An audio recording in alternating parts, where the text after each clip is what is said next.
Good afternoon, everybody. My name is Mark Benson. I'm the LG rep for northern Minnesota and eastern North Dakota. And next to me, we have our area agronomist, Jake Salentine. And we're here today to go through our corn lineup. We're going to take a touch on the characteristics and the placement for the varieties that we have from 80-day through our 88-day varieties. So with that being said, let's start out with our 80-day. 30 CO2 is our earliest variety that we have in this lineup, and it's been out for 4 years now, and we have a pretty good understanding of where to place this one and what to look for and how to position it. But it has a good early season vigor and a good emergence. We're very happy with that. We get into the mid-season and we take a look at different characteristics, stress tolerances, drought tolerances, and we have very good drought tolerance with this variety. The other thing is that it is a true 80-day and we flower right on time. So as we get closer to harvest and we take a look at the characteristics and what we're looking for at harvest time, it's a medium tall type plant. It has a cob that is anywhere from 14 to 16 around. We have excellent test height with it and good harvestability. Like I said, it is a true 80-day variety. Along with that, placement on this one. This particular variety goes from east to west very well. We don't have any issues with going from light ground to heavy ground. We can move it from north to south, from the Canadian border all the way down to the southern part of my territory, Highway 10 corridor, and we can move it in those geographies without losing any of the yield that goes along with it. So with 30 CO2, that's how we'd like to position it. Moving forward, 32 C27 is our next one on the line. 82-day variety. This is a personal favorite of mine. It's a variety that I like to build a portfolio or build off of this one with either a higher or lower maturating one. And so let's take a look at some of the characteristics of the 32 C27. 32 C27 is a shorter statured corn. It has excellent early season vigor, excellent emergence. I like the vigor part of this one just from the fact that it has a tendency to go into some of our tougher soils. Mid-season, drought tolerance, maybe a little bit moderate on the drought tolerance. But as far as the stress tolerances on the corn, or on the stalks and the roots, are excellent. Getting closer to harvest. Harvest for this one, it's a medium type plant. You can see behind me that it's not very tall, but it has good cob placement. The other characteristic that you'll notice is that it is a late flowering 82-day, and that's typically a little different than from other early day varieties. And when we have a late flowering variety, it is at 82-day, we tend to shorten things up. So what does that do to us?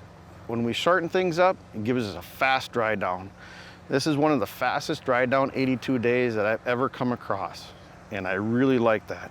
As far as what to look for in the cobs, cob is a big girthy cob, 18 to 22 around, and kind of a signature of this product. And so let's talk a little bit about placement on it. I like to place this one just about anywhere, with the exception of, because it has a late flowering, I don't like to put it in real coarse, droughty type soils. I like to keep it in the high management type soils. And with the high management type soils, I like to do side dressing, or I like to do top dressing. I also like to do fungicide treatments with this one.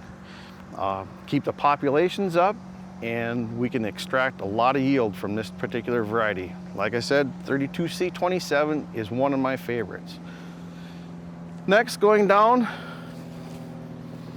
32C29, another 82-day for us. Different than the 32C27. The 32C29 is characteristics in this one, early season vigor and emergence, are probably better than the 32C29. When I talk about that is that it handles the stresses probably a little bit better. When we talk about stresses, we talk about drought tolerance, we talk about root development, we talk about the stalk development. It's going to be just a little bit better from this side. 32C29 also, as we get into a mid-range, it's going to flower more like an 82 day. So we have that change from other 82 day to this 82 day, and it fits differently. So let's get into harvest. So we get into harvest.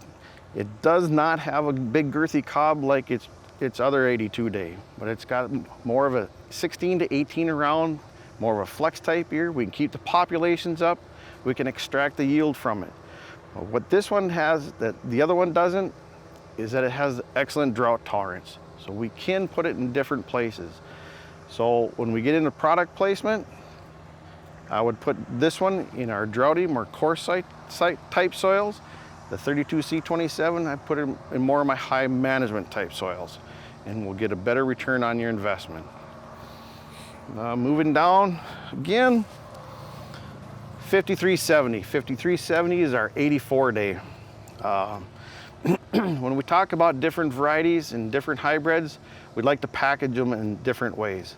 So with the first three that we talked about ones that are high management, we talked about ones that are in work in better high production soils, and some that work good in lighter day soils. This has a excellent emergence, has excellent vigor. So in the mid-range, we can talk about the stresses that go along with it. Stresses typically are the corn, the lodging, and the drought stress. This is going to handle the drought stress better than the 32C27. The drought stress is going to be similar to the 32C29. So let's move in, and it's also an 84 day that flowers right on time. So let's move it into harvest. What do we look at harvest? We look at a girthy ear. We look at populations that give us higher yields. We get excellent test weight with this one. This is a go anywhere type corn. We can move this one from east to west really well, from the heavy soils to the lighter day soils. We can move it from north to south. It has a lot of flexibility moving up and down inside and outside of the Red River Valley. 5370 also has a different placement. We talked a little bit earlier about placement.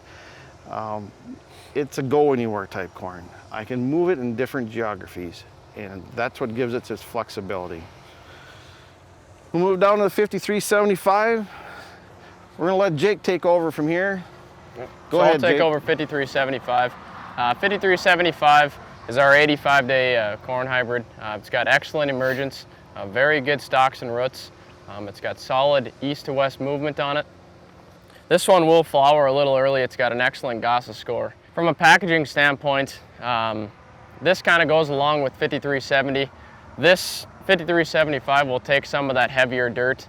As far as 5370, you kind of place it on some of those lighter soils. But overall, this has been a very consistent hybrid for us. It's a little smaller in plant stature, but has been very good this year and excellent emergence. So now we'll go to 36C62. This is our 86 day. Just a very, very consistent hybrid of ours. Typically, north to south, east to west, pretty much can go anywhere. It's an absolute staple in our lineup, yield monster. And like I said, we can take this thing anywhere we go. As far as the ears go on this, typically about 16 to 20 round is what we've been seeing. Very girthy cobs that have produced excellent test weight, very good grain quality. 38C47, this is a new hybrid for us last year. This is our 88 day. It's been very solid again this year, excellent emergence and early vigor. Stock strength has been very solid as well. One thing about this that we've kind of held our hat on is the fact that it has a very good GASA rating on it. This has been a very versatile hybrid for us. What you kind of see out of the plant itself, as far as the cobs go, you're seeing a lot of lengthy, skinnier cobs with long binding shanks on them. And what those lengthy, skinnier cobs, what we're seeing is a deep kernel set to keep everything intact. As far as placement goes for the 36C62, for 38C47, excuse me, it's very similar to 36C62. Kind of those productive soils is where we've been seeing it best, get that maximum ROI. So we're going to talk about a hybrid that we have coming in our lineup, actually two. First one is our 84 day. It's 34C14. It's going to be a conventional here next year. We have it in our fast track platform right now, and it's the reason why we actually move forward with one of these hybrids and so fast is because we've seen such great things from it. So this is an 84 day. It has emerged very well. I've seen it in a bunch of places this year. Emerged very well, very good vigor, excellent stalks and roots. It has superior standability, which is another reason why we went forward on it. One thing I've really liked about this hybrid is the ability that it has to handle stress. Drought conditions, especially as far as droughtier environments, is where we've seen it really excel the most. And another thing about it, it's got very good green snap tolerance, and it has very good dry down for an 84 day. So 37C33 is our 87 day. This is another one that was in the fast track. So another one that we decided to go with that has been extremely well this year. It adapts very well across the northern growing region. This hybrid's a very tall, healthy looking plant with medium ear height. And one thing that we have seen from it so far is a fast dry down. And why we're seeing that is because of the semi-loose husk that it has that kind of aids in that fast dry down process. So 39C19 is the last one here that we have in the plot. It's a dual purpose corn. Has looked pretty dang solid for us this year. This hybrid likes its nutrients and high management. And what we have been seeing out of 39C19, it's got a very tight husk on it. Well, that takes care of our, our varieties from 80 to 88 day. We look forward to working with everybody, and we'll see you next time.